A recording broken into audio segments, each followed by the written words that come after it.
Hi guys, and welcome to Microbiota Mondays. This is the very first Microbiota Monday I have hosted, and I plan to do this the first Monday of every month. So for those of you that know, last year I was hosting Ask a Dietitian Live on Mondays. And this year I really wanted to kind of niche down and focus specifically on the gut microbiota. Because I think 2019 will be a year in which everybody's like, okay, what about my gut microbiota? It was starting to pick up last year, and I think it will really explode in interest this year. So I know this takes a couple seconds to kick in. I hope you can all hear me. Today I wanted to kind of keep it basic because I'm sure some of you guys have heard about the gut microbiota, but not everybody has heard about the gut microbiota. And so I did want to give a quick overview about what it is and what it does for us, and then a little bit on how we can take care of it. So I hope you guys all got to see my TV segment on Global Calgary this morning. If you didn't, I will be posting it to Facebook. It is on Instagram right now. And I didn't tune into Instagram for this one because I was having tech troubles. So I'm just doing Facebook Live today. And hopefully we can propagate this to Instagram in the future. And I will share this on Instagram after. So gut microbiota. So what is your gut microbiota? Your gut microbiota is basically a makeup of bacteria, fungi, and viruses in your gut. And a lot of people think that your gut microbiota is just in your colon, when in fact, your gut microbiota encompasses everything from your mouth right down to your colon. We typically have the most bacteria in the colon, and the colon has been where the most research has come out of so far. So primarily when we're talking about the gut microbiota, we're talking about actions within the colon, but it's likely that your gut microbiota throughout your entire gut has an impact on overall health.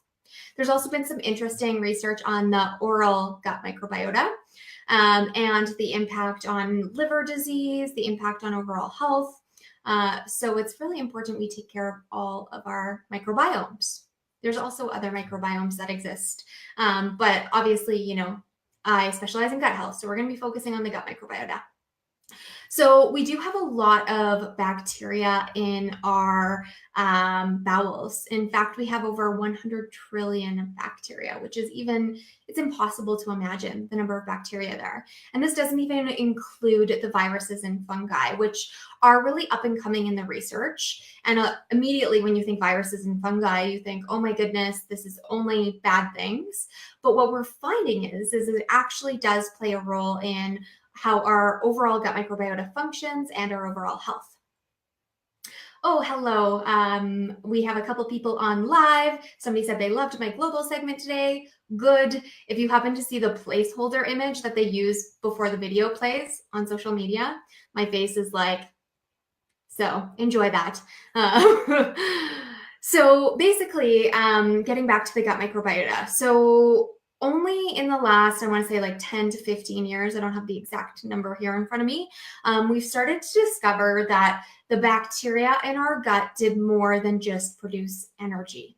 So for back when I was in school, we learned that, there's bacteria in your gut. It helps to break down things you can't, and it produces something called short chain fatty acids, and those give our body extra energy. And initially that was what I was taught was the purpose of our gut microbiota. But more recently in the literature, we have learned that our gut microbiota is actually integral to how we function as human beings. And so when you are born, you immediately start to get populated with bacteria. So it's mostly believed that we are in a sterile condition in our mom's uterus. And when we're born, that transit obviously through the vaginal canal, touching skin, being born in an outside world, is when we start to develop the bacteria in our gut.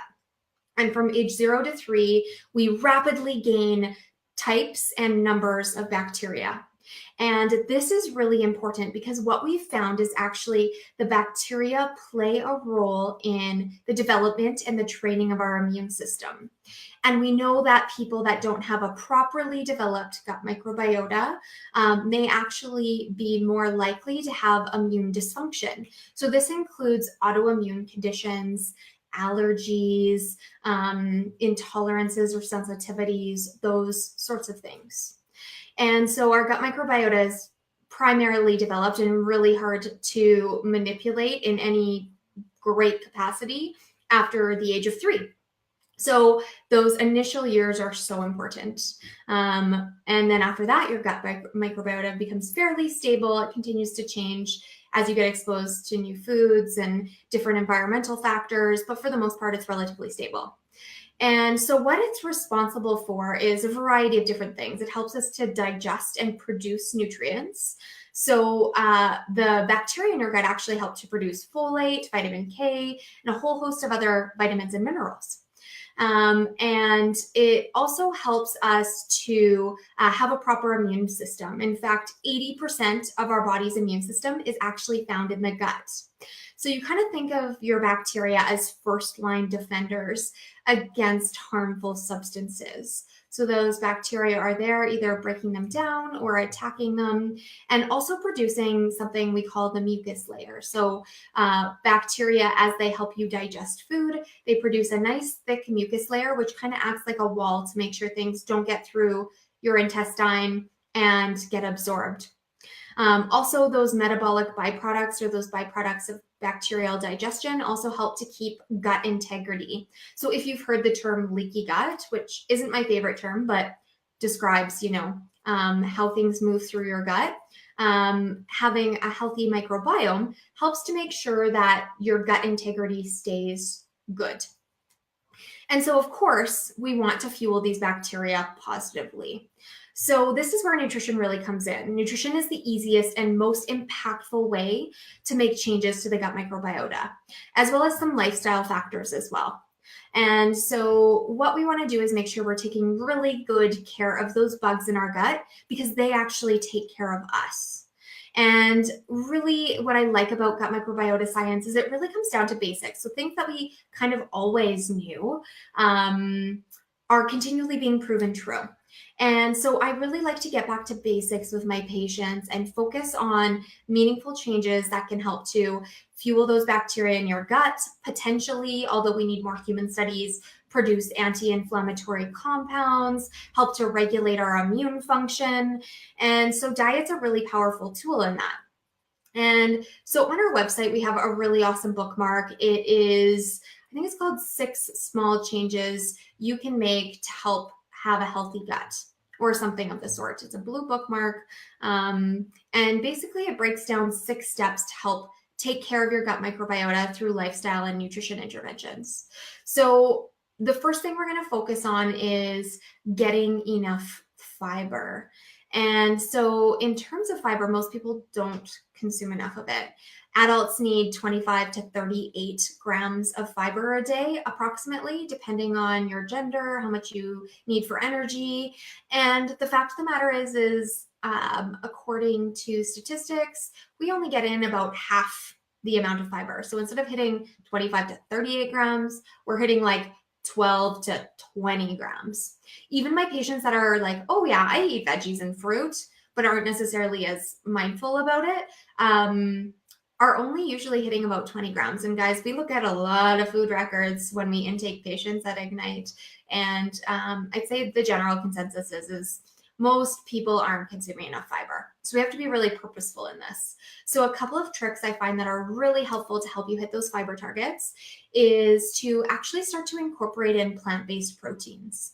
So for those of you that don't know, plant-based proteins include things like pulses, which are chickpeas, beans, lentils, those sorts of things, as well as nuts and seeds. Tofu and tempeh are necessarily the highest sources of fiber, but can count as plant-based proteins as well. And so I like to encourage people to eat meatless at least once a week. So in our house, we eat meatless once a week. I eat meatless more often. My husband always says, where's the meat, Andrea? So usually our suppers are just once a week. But basically we like to include at least half of a cup of pulses in that supper. So a lot of times with ground beef, I'll do half ground beef, half lentils, or I'll do all lentils, or we'll do a stew with chickpeas, or we'll do like a vegetarian moussaka with eggplant and chickpeas and lentils. There's a lot of really good recipes on our website that are plant-based as well. And lunch is a really simple meal to make plant-based too. You can sub out, that chicken, beef, fish for a plant-based protein at lunch. We have a really good chickpea curry sandwich on the blog that's super easy and delicious. So we want to be trying to eat meatless more often. We know that overconsumption of animal products, and somebody had asked me, not all short chain fatty acids good, and short chain fatty acids are basically the byproduct of what the bacteria break down. So you have prebiotics, which are the food for bacteria, probiotics or bacteria in your gut that break down that fiber, and then postbiotics, which are the metabolic byproducts of that bacteria. So those are usually called short chain fatty acids. And somebody said, are all short chain fatty acids good for you? We know that metabolic byproducts change when shifting from breaking down fiber to protein, and those protein compounds may be more pro-inflammatory. So when we consume excess protein and not enough fiber, our gut microbiota has to find fuel from somewhere. So it will break down protein, or worse yet, it may, and we've only seen this in animal models, but I assume it's very likely it happens in humans. You may end up breaking down that mucus layer in your gut, which we had said is really important for immune function. Which is why fiber is so important. You keep those bacteria happy and healthy, and they will keep you happy and healthy. So Meatless Mondays, great tip. Another tip I typically recommend is 2 cups of veggies and lunch and supper at every day. So that is the amount I can hold in my hands like this, approximately. Take a measuring cup, see what it looks like on your typical dinner plates. And I like to aim for at least 2 different colors of veggies, simply because I like to say bacteria are picky eaters. So different bacteria like to snack on different things. We want to fuel them all. And in terms of how we measure gut health, the reality is we don't know what the perfect gut microbiota looks like, and likely it will vary. So we just want to make sure that we're creating an abundance of bacteria and a variety of bacteria, especially those ones that produce anti-inflammatory compounds. Other things that impact your gut microbiota include things like sleep, stress, alcohol, exercise. So really that entire lifestyle approach is really recommended. And in future weeks, we will definitely be covering a little bit more tied to probably a specific research paper, and how I'm going to show you how we can apply that to human health. And if we can apply it to human health, because that's important to consider too. We want to make sure that we're staying evidence-based and that we're using science appropriately.